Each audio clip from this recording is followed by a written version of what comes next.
Então, quero convidar todos a abrir as suas Bíblias, Mateus capítulo 5. Eu já li no começo,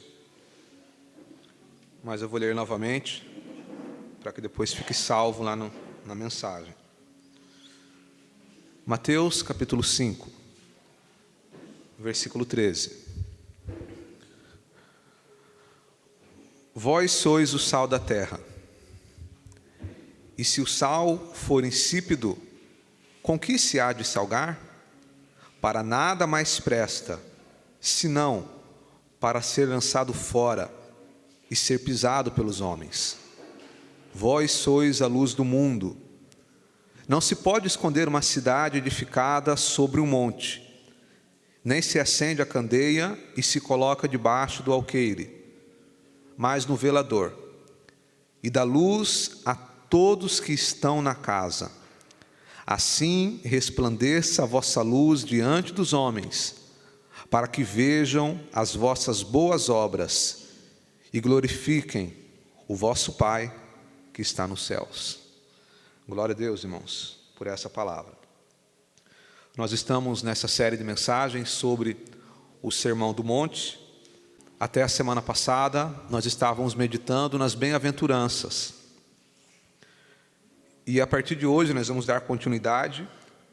E hoje, nesse pequeno trecho, do versículo 13 ao versículo 16, nós iremos falar sobre sal da terra e luz do mundo. Todos nós, como cristãos, temos uma responsabilidade diante de Deus. A responsabilidade principal que nós temos aqui nessa terra é essa: ser sal e ser luz. Nós precisamos ter a consciência dessa responsabilidade, porque a obra mais importante que nós podemos fazer para Deus não é aqui dentro da igreja. Embora congregar é bom, é maravilhoso, é importante, é bíblico, é saudável, mas tão importante quanto estar aqui é que da porta para fora nós sejamos sal e sejamos luz, porque Deus confiou a nós essa responsabilidade. Nas bem-aventuranças, o Senhor Jesus ele falou acerca do caráter do cristão, de como deve ser o comportamento do cristão.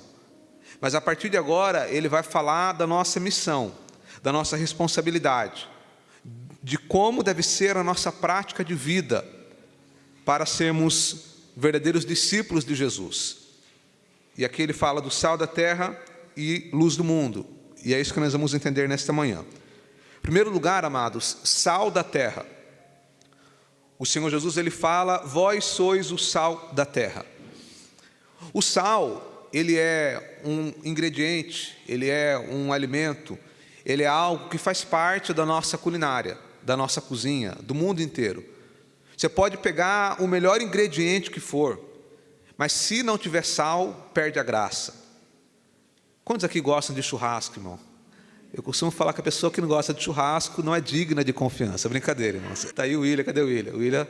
O William gosta, né? Então, você pode pegar, tá aí o William é churrasqueiro, bom. Então você pode pegar, irmão, a melhor picanha. Você pode ir lá e comprar uma virgínia, a melhor picanha, mais bonita, ou contrafilé, ou qualquer outra carne. Mas se você não colocar sal nela, fica sem graça, não fica, amados? Fica sem graça. Então, o sal é que dá o sabor para o alimento. O sal é que dá força para o alimento. O sal, ele realça o sabor do alimento. E quando o sal não tem sabor, ele não serve para nada. É óbvio que nós aqui não sabemos o que é isso, comprar um sal sem sabor, porque a gente vai lá no mercado e compra o sal lá refinado, bonitinho. Mas naquela época, eles não tinham a tecnologia que tem hoje. Então era assim comum que muitas vezes o sal perdesse o seu sabor, porque de repente tinha alguma substância nele, alguma impureza, e ele perdia o seu sabor. E uma vez que o sal, cuja a principal responsabilidade dele é temperar, ele nasceu para isso, Deus fez ele para isso, e ele não consegue cumprir essa função, Jesus vai dizer o quê? Vós sois o sal da terra, e se o sal for insípido, com que há de salgar? Para nada mais presta. Então o sal, que é feito para temperar, se ele não tempera, ele perde a sua função. E aí então, a única finalidade dele é ser jogado fora. eles colocavam nas estradas, de repente em época fria, enfim, tinham outras finalidades, mas a principal função dele, ele não estava cumprindo. Não é diferente nas nossas vidas. Jesus disse que nós somos o sal da terra. Quando ele fala do sal da terra, ele está dizendo aqui algo muito sutil, amado, que o cristão, o verdadeiro homem de Deus, a mulher de Deus, o jovem de Deus, quando você realmente tem um compromisso sincero com Deus, aonde você chega, você faz a diferença. Assim como o sal, que você pode fazer uma panelada de comida, mas você não vai lá e coloca meio quilo de sal. Você coloca uma colherzinha de sal. Você coloca uma pitada de sal. E uma pitada de sal é suficiente para temperar todo aquele alimento. Mesma coisa somos nós. O cristão verdadeiro, geralmente, ele é minoria. Então, aonde você chega, a maioria das pessoas que estão ali, na maioria das vezes, não tem compromisso com Deus. Mas mesmo você sendo minoria, se você cumpre o seu papel, você vai temperar aquele ambiente. Você vai fazer a diferença. Você vai ser luz em meio às trevas. Então o sal, ele não precisa ser em grandes quantidades, mas uma pequena quantidade de sal é suficiente para transformar um alimento. Mesma coisa é o cristão. Aonde você chega, mesmo que você seja minoria, mas se você cumprir o seu papel, você vai fazer a diferença naquele ambiente. O interessante, amados, é que quando nós olhamos para o Brasil, 70% dos brasileiros se dizem cristãos. Quer dizer o que, Silvio? Se eu sair aí na rua e perguntar para as pessoas qual é a sua religião, ele vai dizer: eu sou cristão. Pode ser católico, pode ser evangélico, pode ser qualquer outra coisa, mas 7 a cada 10 pessoas vão dizer que são cristãos. E aí eu faço a pergunta: se o nosso país é um país cuja maioria das pessoas se dizem ser cristãos, por que então que o nosso país é um país com tanta corrupção? Por que então que o nosso país é um país com tanta desigualdade social? Por que então que o nosso país é um país onde as prisões estão cheias? Por que então que o nosso país é o país do carnaval? Não é um país onde a maioria é cristão?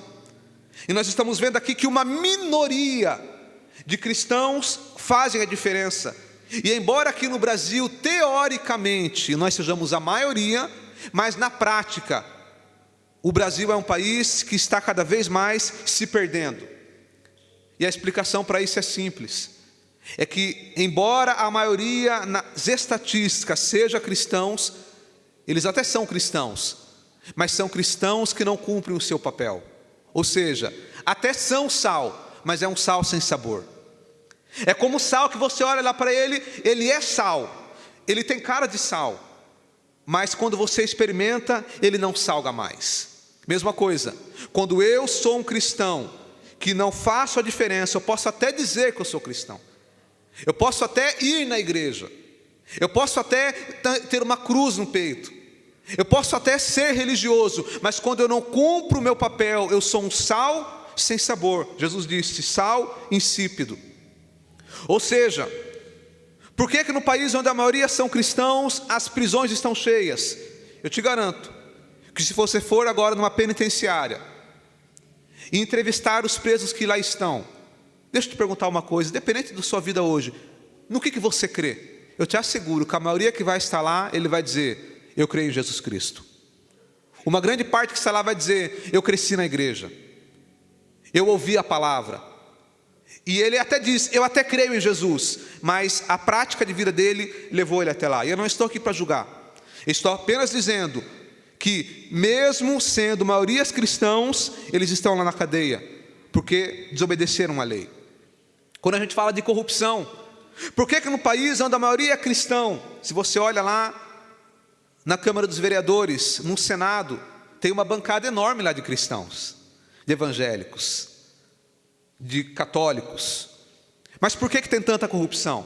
Sabe por quê? Porque quando você vai averiguar um escândalo de corrupção, lá no meio tem cristãos envolvidos. É assim ou não é, amado? Alguns anos atrás teve um grande escândalo de corrupção no Brasil, aonde um dos deputados que chefiavam o escândalo, que era o cabeça do escândalo, era evangélico. Inclusive na campanha dele, oraram por ele na igreja, fizeram campanha, e aí aconteceu o escândalo. Mas ele, se ele fosse verdadeiramente um cristão verdadeiro, ao invés de ele contribuir para a corrupção, ele seria um impedimento para a corrupção. Lá naquele contexto onde ele estava, ele iria temperar aquele lugar, ele iria fazer a diferença, mas não, ele foi junto. Quando nós olhamos para o carnaval, o país do carnaval, e eu falo do carnaval, mas falo de várias outras festas que tem no Brasil e que aglomeram-se milhares de pessoas. E aí você fala, mas como que pode? É simples, se você for lá no carnaval, não estou falando para você ir, mas se você for lá e perguntar para as pessoas qual é a sua religião, muitos vão dizer, eu sou cristão. Mas por que que ele, sendo cristão, ele está lá no meio? Porque é um sal sem sabor. Eu estou dando esses exemplos, mas eu poderia dar vários outros, de práticas que muitas vezes as pessoas têm, que nós temos, e que não são condizentes com a prática de vida de um cristão verdadeiro. Então o que eu estou dizendo aqui, irmãos, é que quando nós entendemos o que é ser sal, nós vamos entender que não adianta apenas eu dizer que sou cristão, não adianta apenas eu cantar hinos, eu vir à igreja. Mais importante que isso é eu dar um bom testemunho aonde eu for, é nós fazermos a diferença. É isso que Jesus espera de nós. O cristão que não cumpre o seu propósito, ele não tem propósito. É por isso que Jesus disse que não serve para mais nada, a não ser para ser pisado pelos homens. Que expressão forte, pisado pelos homens. Então nós temos que entender que o sal em pequenas quantidades, ele faz diferença. Outra finalidade do sal, amado, era preservar os alimentos. Naquela época eles não tinham geladeira. Então o sal cumpria esse papel, preservar o alimento. O sal impedia que o alimento apodrecesse. Mesma coisa somos nós. Quando nós olhamos para esse mundo, nós vemos como o mundo está cada vez mais se perdendo no pecado. E eu te asseguro que o dia que a igreja não estiver mais aqui, vai piorar ainda mais. Rapidamente vai piorar, porque a igreja, o verdadeiro cristão, o homem de Deus, a mulher de Deus, é o freio moral da sociedade. A sociedade só não piora mais, porque existem homens e mulheres que ainda fazem a diferença, que embora sejam a minoria, mas fazem a diferença. Eu dei exemplos aqui da corrupção, mas eu até asseguro que, e eu acredito que ainda existam homens e mulheres honestas dentro da política, porque se não existisse, estaria ainda pior. Homens e mulheres de caráter, e eu falo isso em todos os contextos da sociedade. Então nós temos o dever de preservar moralmente, é o freio moral. O cristão é aquele que, quando a sociedade vê algo errado e fala, isso daí é assim mesmo, esse mundo está perdido, não tem o que fazer. O cristão fala, não, eu não me conformo com isso, eu não aceito com isso. Senhor Jesus, muda essa história. O cristão, ele vai mudar, ele vai se posicionar, mas ele não vai se conformar com o mundo, porque nós somos sal. Jesus fala também, luz do mundo. Ele diz, vós sois a luz do mundo. E o interessante é que quando ele fala da luz, irmãos, é que a questão aqui não é a finalidade da luz, porque a luz ela vai brilhar. Luz é luz. Mas a questão aqui que Jesus vai falar é de onde essa luz deve estar posicionada. Veja comigo, Mateus 5, versículo 14.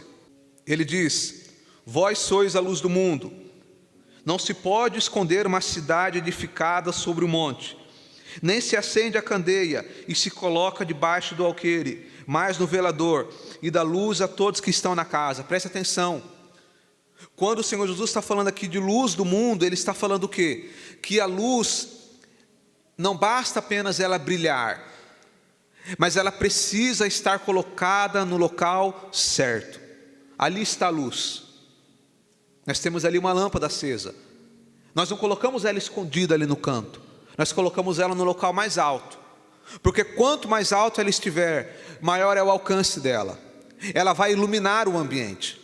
Então o Senhor Jesus está ensinando aqui que não adianta eu ter a luz de Cristo no meu coração, porque Jesus é a luz. Ele disse, eu sou a luz do mundo. A luz não é nossa, a luz é de Jesus, mas Ele habita em nós. Então quando eu tenho a presença de Deus na minha vida, não adianta apenas eu ter ela para mim, mas eu tenho que permitir que essa presença possa brilhar. Não adianta eu apenas ter uma fé intelectual. Eu creio em Deus, eu tenho Deus no coração, mas a minha vida não tem nada a ver com aquilo que eu digo acreditar. Eu falo que creio, mas eu não pratico isso. Interessante é que na época de Jesus tinha um grupo religioso, e eu falei lá na primeira mensagem, dos essênios. Os essênios eram um grupo religioso que eles moravam em lugares isolados. Eles entendiam o quê? Que a verdadeira devoção a Deus era você se afastar totalmente da sociedade. E eles moravam em cavernas, isolados, apenas o grupinho dele ali. Eles não tinham nada, não tinham riqueza, não tinham nada, moravam totalmente isolados. E os essênios, eles eram conhecidos também como, deixa eu lembrar aqui da expressão, filhos da luz. Eles eram conhecidos como filhos da luz, e muitos interpretam que Jesus estava se referindo a eles. Porque embora eles diziam ter a luz, mas eles estavam isolados da sociedade. Então nós, como cristãos, nós temos que participar da sociedade. Nós temos que estar inserido na sociedade. Do que adiantaria eu falar assim, não, eu quero servir a Deus com fidelidade, e para que eu não venha pecar, eu vou me esconder numa montanha, eu vou fazer uma cabaninha, vou morar isolado ali, sem internet, minha vida inteira vai ser Bíblia, oração e jejum e mais nada. Não ia ter finalidade, amado. Porque eu ia ter uma fé apenas para mim. Eu ia ter uma luz escondida debaixo da cama. Não serve para nada. Eu ia estar isolado. Que bom que eu busque, que eu ore, que eu me consagre. Mas melhor ainda é que após eu fazer isso, eu esteja inserido na sociedade, no trabalho, na minha vizinhança, aonde eu for, para que essa luz possa fazer a diferença. Jesus estava falando disso, que nós temos que permitir que a luz que está em nós apareça para os homens, que nós possamos fazer a diferença aonde nós formos. Aí eu te pergunto, meu amado, será que a nossa prática de vida reflete a nossa fé? Porque eu posso dizer, eu creio em Jesus Cristo, mas será que a minha vida, as minhas ações, o meu comportamento, ele reflete isso? Vou te fazer uma pergunta melhor ainda.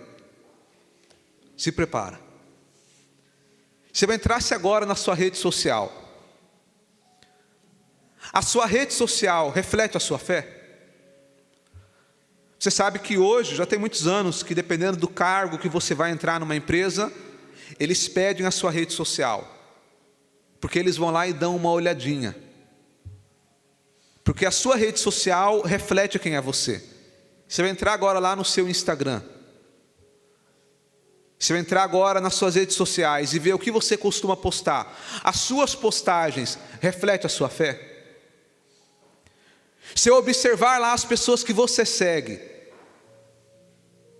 as pessoas que você segue refletem os valores de Cristo? Eu não estou dizendo que você só tem que seguir cristão, não é isso.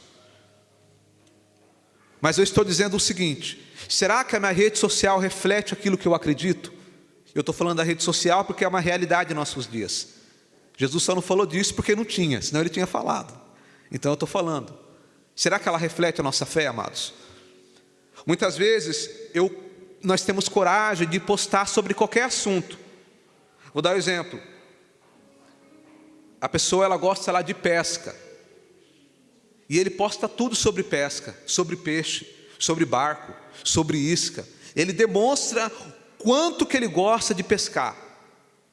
Mas quantas vezes que você posta alguma mensagem na sua rede social? Uma reflexão, um louvor, algo bíblico, algo saudável, algo que demonstre aquilo que você acredita. Porque quando o nosso coração ele está queimando por amor a Cristo, irmãos, nós não conseguimos ficar calados. Quando o nosso coração queima por amor a Jesus, nós não conseguimos fechar os nossos lábios, nós queremos colocar para fora. Agora o que acontece muitas vezes é que a nossa carnalidade, a nossa carne, os nossos desejos carnais, eles nos impedem de que nós coloquemos isso para fora. Mas nessa manhã Deus te trouxe aqui, e aonde essa mensagem chegar, para você entender que Deus conta com você, que Jesus, existem lugares, amado, que o pastor não vai chegar, que a igreja não vai chegar, que o coral não vai chegar, que a orquestra não vai chegar, mas você vai chegar. Existem pessoas que eu não vou alcançar, mas você vai alcançar. E é por isso que eu e você temos que entender essa responsabilidade de fazer a diferença, de ser luz, de ser sal, aonde a gente for, seja na igreja, seja na rua, seja no trabalho, seja na rede social, seja na faculdade, na escola, nós precisamos fazer a diferença. Nós falamos do sal, amados, e da luz. O sal, ele só é útil se ele estiver fora do saleiro. O sal, ele cumpre o seu valor, ele cumpre o seu papel quando você tira ele do saleiro. O sal dentro do saleiro, ele não tem finalidade. Agora, quando eu tiro ele, coloco ele no alimento, ele cumpre o seu papel. A luz, se eu deixar ela escondida, ela não tem finalidade. Agora, quando eu coloco ela no local alto, ela cumpre o seu papel. Agora eu quero ler com os irmãos, para os irmãos entenderem melhor. Marcos capítulo 5. Eu vou dar um resumo aqui para ganharmos tempo. Aqui está falando de um homem que era endemoniado. Preste muita atenção. Eu estou falando aqui agora de sal e de luz, cumprindo o seu papel.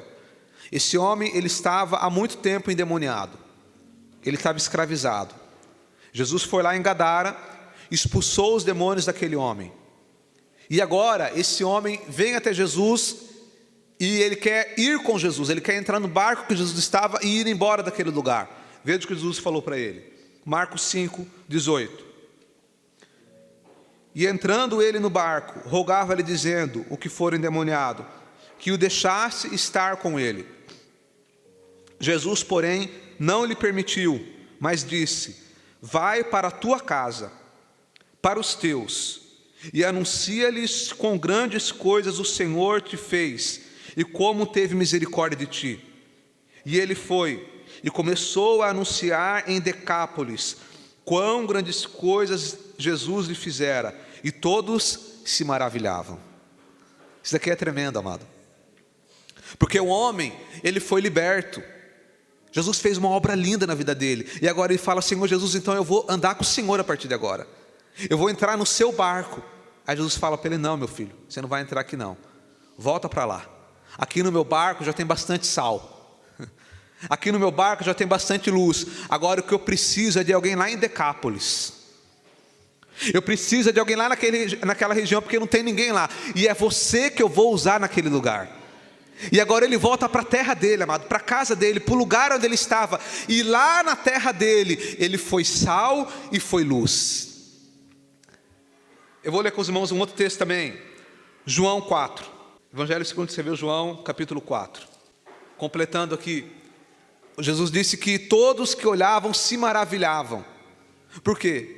Porque talvez se fosse lá naquele lugar Pedro pregar, eles iam dizer, quem é esse Pedro? Se fosse lá talvez João, eles iam falar, mas quem que é esse João aí que está pregando aqui para a gente? Mas quando eles olham para aquele homem, eles falam, opa, calma aí, esse homem eu conheço. Esse homem até agora estava ali endemoniado, escravizado, agora ele foi liberto, está pregando boas novas. É isso que maravilhava eles, e por isso eles glorificavam a Deus. Agora veja João 4, amados, versículo 27. A passagem da mulher samaritana. E nisso vieram os seus discípulos e maravilhavam-se de que estivesse falando com uma mulher. Todavia, nenhum lhe disse, que perguntas? Ou, por que falas com ela? Deixou, pois, a mulher o seu cântaro e foi à cidade. E disse àqueles homens, vinde e vede um homem que me disse tudo quanto tenho feito. Porventura, não é este o Cristo? Saíram, pois, da cidade e foram ter com ele. Oh, irmãos, essa passagem aqui é linda. Tem coisas que passam desapercebido. Nós temos que entender o contexto cultural para entender a estratégia de Jesus. Existia uma rixa religiosa entre judeus e samaritanos. Eles se odiavam, eles não se comunicavam. O judeu odiava o samaritano e o samaritano o judeu. Eles nem se cumprimentavam. Mas Jesus precisava entrar lá em Samaria. Jesus precisava levar o evangelho para aqueles homens. Mas como que ele ia fazer isso? Sendo que existia uma barreira cultural. Ele sendo judeu, imagina se ele chegasse lá em Samaria, Jesus com os seus discípulos, tudo judeu, eles não iam aceitar. Então qual foi a estratégia de Jesus? A mulher samaritana estava fora da cidade. Ele se revelou àquela mulher. Ela recebeu a luz. E agora, aquela cidade que Jesus não teria como entrar, por causa de um problema cultural, a mulher samaritana entrou. E lá ela pregou o evangelho, e as pessoas da cidade saíram para fora e vieram até Jesus. E depois eles vão dizer, no versículo 42, e diziam à mulher: já não é pelo que disseste que nós cremos, porque nós mesmos temos ouvido e sabemos que este é verdadeiramente o Cristo, o Salvador do mundo. Jesus precisava entrar em Samaria, mas existia uma barreira cultural. Então ele usa uma mulher samaritana, que volta para a terra dela e cumpre o seu papel como sal e como luz, e evangeliza a sua cidade. Porque esse é o papel do evangelista, é levar a pessoa até Jesus, é apontar Jesus Cristo. E ela cumpriu esse papel. Deixa eu te dizer, amado, existem lugares que a igreja de forma formal não pode chegar. Às vezes tem uma pessoa que está lá no condomínio fechado, que não tem amizade com ninguém, não vai à igreja. O círculo de amizade deles são todas de pessoas que não servem a Deus. A igreja não vai chegar lá, mas um irmão jardineiro, ele vai chegar lá. Existem lugares que a igreja não vai chegar, mas às vezes um pedreiro cheio de Deus, ele vai chegar lá e ele vai fazer a diferença naquele lugar. Existem lugares dentro de empresas que a igreja formalmente não vai chegar, mas um irmão que trabalha naquela empresa, ele vai chegar lá, e ele vai alcançar essas pessoas. E é por isso que eu falo, amados, que o nosso principal papel não é dentro dessas quatro paredes, mas é dali para fora, porque Deus, ele vai te colocar em lugares para você fazer a diferença. E quando nós entendemos isso, nós vamos começar a experimentar coisas sobrenaturais da parte de Deus. Quando eu entender que Deus me coloca numa posição, num trabalho, numa empresa, não é apenas pelo dinheiro, mas é porque eu seja sal e seja luz naquele lugar. Esse é nosso papel, amados. Eu sou músico. Como músico, eu alcanço pessoas, eu tenho contato com pessoas que alguém que trabalha em outra área não tem. Mas talvez, por exemplo, um advogado, ele vai ter acesso a pessoas que eu como músico não tenho. E é por isso que nós temos que entender que a nossa profissão, o nosso trabalho, aquilo que nós fazemos é apenas um meio para alcançar um fim. Qual é o fim? Ser sal e ser luz aonde a gente for, fazer a diferença. Se você é um vendedor, você tem que entender que você não está lá apenas para vender e para ganhar dinheiro, mas você está lá para que através do seu trabalho a luz de Cristo brilhe através de você. Esse é o nosso papel, amados. Nós precisamos ser influenciadores e não influenciados. Jesus falou do sal e da luz, mas trazendo para o nosso contexto, na época da rede social, dos influenciadores. A pessoa que vai lá e porque ele usa uma determinada xícara, aí as pessoas começam a comprar aquela xícara porque determinado influenciador comprou. Ou ele usa uma determinada roupa e alguém começa a usar aquela roupa porque o influenciador X usou. E por aí vai. São os influenciadores digitais, mas nós temos que ser influenciadores e não influenciados. Nós temos que fazer a diferença. Nós temos que ter uma fé firme, amado. E deixa eu te contar um segredo. Você só consegue influenciar alguém quando você demonstra firmeza naquilo que você acredita. A pessoa que é de pensamento dúbio, a pessoa que por qualquer coisinha ela muda de ideia, ele não consegue influenciar ninguém. Mas quando você verdadeiramente se posiciona e é firme naquilo que você acredita, ainda que alguém no primeiro momento discorde de você, mas lá no fundo ele vai admirar a sua fé, ele vai admirar o seu posicionamento. Nós temos que ser influenciadores. Nós não podemos nos conformar com esse mundo. Nós temos que fazer a diferença. E eu quero concluir dizendo o seguinte, irmãos. Uma vez alguém disse uma frase assim: a palavra convence, mas o exemplo arrasta.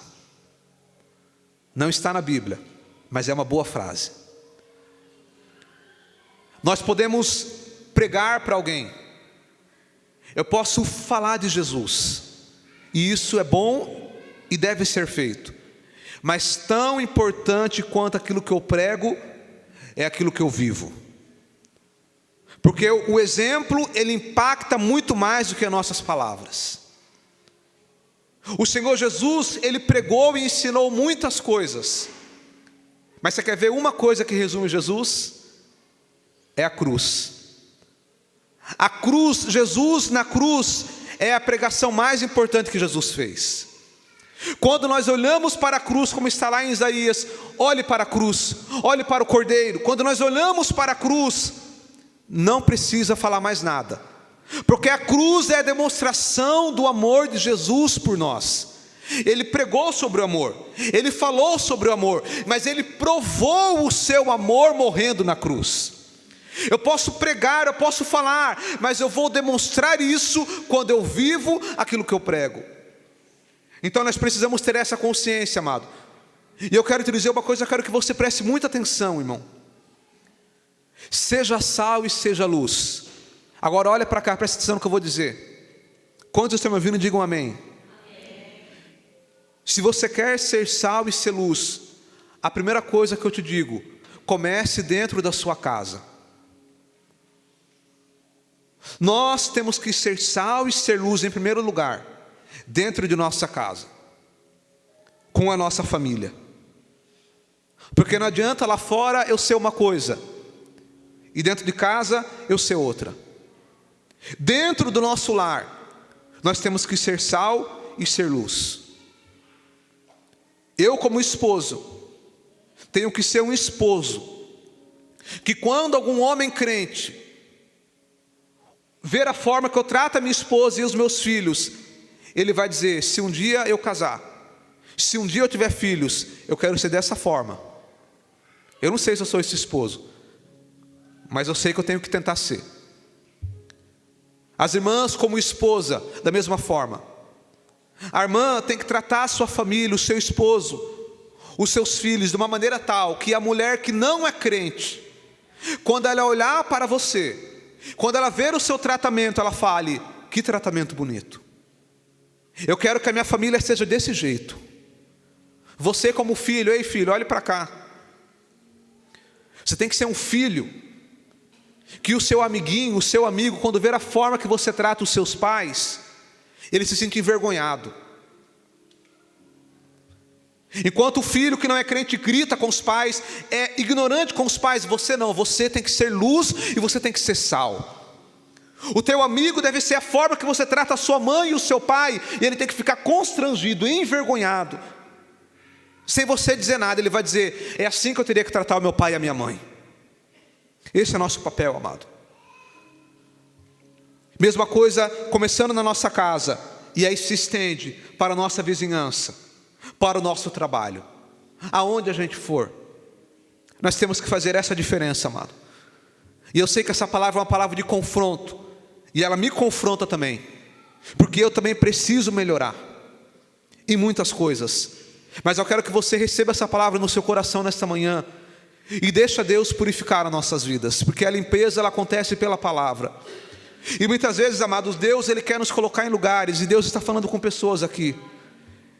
Talvez você sonha em estar em um determinado lugar, uma posição, em ter alguma coisa, em conquistar alguma coisa, mas Deus está te dizendo nessa manhã que Ele quer te dar, Ele quer fazer, Ele quer te colocar lá, mas Ele vai te colocar quando você estiver preparado. Ele vai te colocar quando você estiver preparada, porque Ele não vai colocar você apenas lá para realizar o teu sonho, mas é para você cumprir um propósito. Deus não está interessado em realizar nossos sonhos pessoais apenas. Deus ele quer que nós sejamos instrumento para cumprir um propósito. Se Deus tiver que colocar como CEO de uma empresa, Ele vai te colocar lá, mas não para você brilhar apenas, mas para você fazer a diferença. Se Deus tiver que colocar como um grande empresário, Ele vai fazer, mas não para você ganhar dinheiro, mas para você ser um instrumento de bênção para outras pessoas. Tudo aquilo que Deus nos dá, Ele não me dá para o meu próprio conforto apenas, mas Ele nos dá para que nós sejamos instrumentos para a glória do nome dEle. E a Bíblia vai dizer, Jesus vai dizer, para finalizar, no versículo 16, Mateus 5,16: assim resplandeça a vossa luz diante dos homens, para que vejam as vossas boas obras e glorifiquem o vosso Pai que está nos céus. Aleluia. Esse é o propósito, amado, de tudo que Deus faz nas nossas vidas, é para que as pessoas olhem e glorifiquem a Deus. É para que alguém veja o seu comportamento e fale: eu glorifico a Deus pela sua vida, eu glorifico a Deus pelo seu comportamento. Eu glorifico a Deus porque você deu exemplo. Esse é o propósito final. Que nossa vida seja para a glória de Deus, amados. Então que nessa manhã nós saímos daqui com esse pensamento, com essa convicção, que nós temos que ser sal e temos que ser luz.